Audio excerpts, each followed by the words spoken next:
Hi everybody, welcome to Jin's Wall Street News.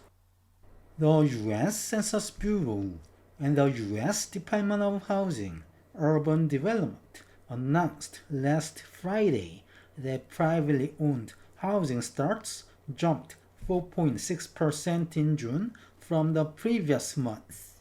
In addition, privately owned housing units authorized by building permits increased 0.2% in June, month over month.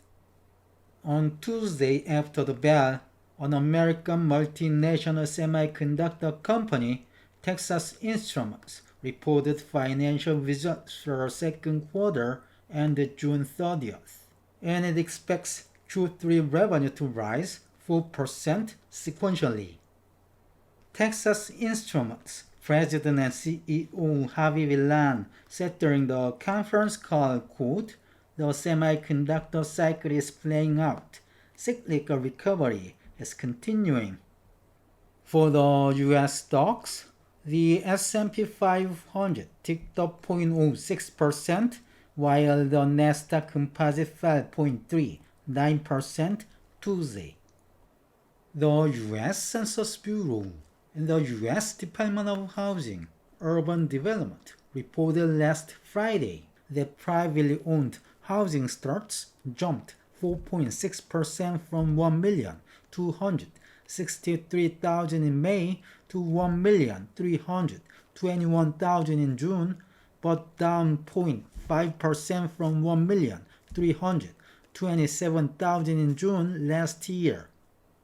Meanwhile, privately owned housing units authorized by building permits increased 0.2% from 1,394,000 in May to 1,397,000 in June, down 4.4% from 1,461,000 in June last year.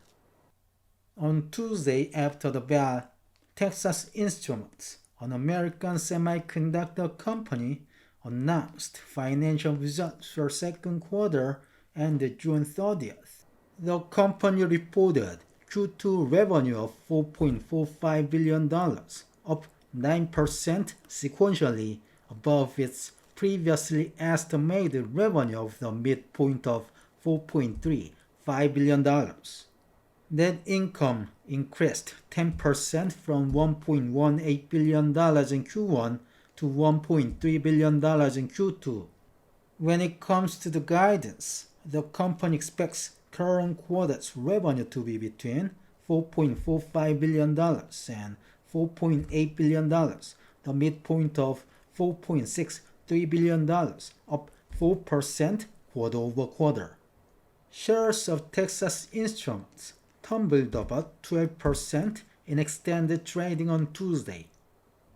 Texas Instruments President and CEO Haviv Ilan said during the conference call, quote, "Let me provide some comments on the current environment and what we saw in the second quarter.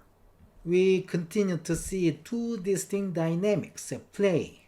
First, tariffs and geopolitics are disrupting and reshaping global supply chains. Second, the semiconductor cycle is playing out. Cyclical recovery is continuing while customer inventories remain at low levels." For the U.S. stocks, the S&P 500 ticked up 0.06% and the Dow Jones Industrial Average added 0.4%. But the tech-heavy Nasdaq fell 0.39%. Okay, this is the end of today's news. Thank you for watching. Have a great day.